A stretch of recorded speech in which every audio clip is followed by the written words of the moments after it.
Which choice states the main idea of the text? So best states it.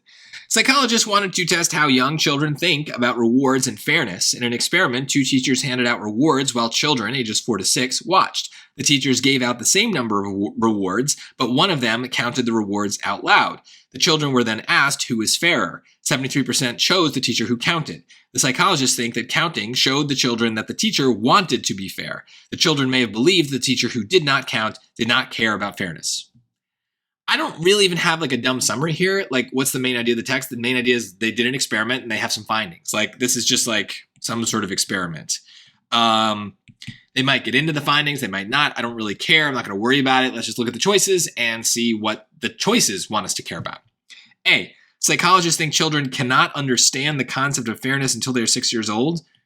Well, no matter what year, what age they mention in that choice, the choice is already too strong, right? They cannot understand it. That's very limiting, right? That's kind of what I would think of as a problem of necessity, or in this case, saying something cannot be done. It must be a certain way. It won't ever happen this other way. It's impossible. So that's limiting. It's very narrow, and that's not good for an SAT choice. Plus, the experiment uses 4-year-olds. So if you're including them and 73% of these 4 to 6-year-olds understand the concept of fairness in a way to at least answer the question, it seems like 6-year-olds are, or you can be younger than 6 and still understand it.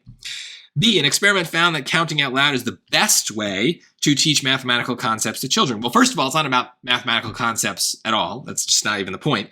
But you notice how the words that I'm noticing here, cannot, best, they're not even about the experiment at all. These are words that would scare me no matter what the passage is about.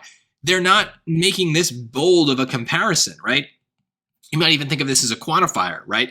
If something is the best, it is the number one, top priority, primary way of doing something. And they're not making that claim. That's a huge claim. You have to realize how extreme that is to say. That would need to be backed up with the passage. They're just saying, like, this is just one thing that they did. They counted, they didn't count, and this is what they found. It's not making this big, bold claim about, like, this is how you do it. So yeah, that word best, it really stands out to me. There's other problems with A and B, but it's really those trap answer reasons that get me. C, psychologists think young children expect to be rewarded when the children show that they care about fairness. I don't even understand this choice. They think young children expect to be rewarded. I don't know what they expect. They're handing out the candy to other people. I don't know. Are they handing the candy or the rewards out to the, I don't know why I think it's candy. While children, are they handing them to those particular children? I don't really know. Psychologists think young children expect to be rewarded when the children show that they care about fairness.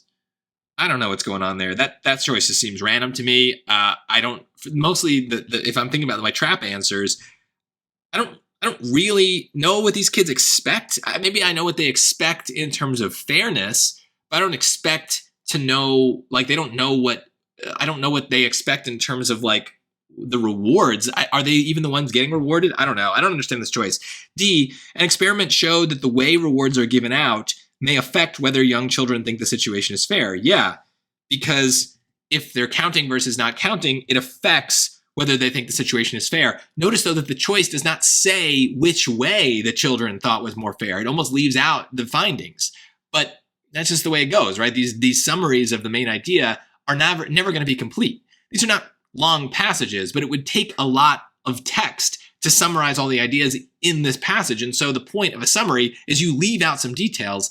D is leaving out the ultimate conclusion of the study, but still mentioning that there is some sort of effect on whether the young children think the situation is fair. That is what the study found. So that's definitely the answer. A lot of times things like C happen where, like, I don't really even understand the story. And a lot of times in these videos, I try to, like, debate a choice, just kind of give you a perspective on it and see why maybe people would pick it. But sometimes I have trouble with that. And don't waste your time on it. Just if it doesn't make sense to you, it's probably not right. Hopefully the right answer does make sense and is provably right. And I think we've clearly got that in D. But I love that A and B have words that you probably wouldn't have noticed as being particularly problematic. But those are the words I noticed. It's not the other details in choices A and B. It's cannot, best. Those words really need to stand out to you because they are sometimes the only reason a choice is wrong.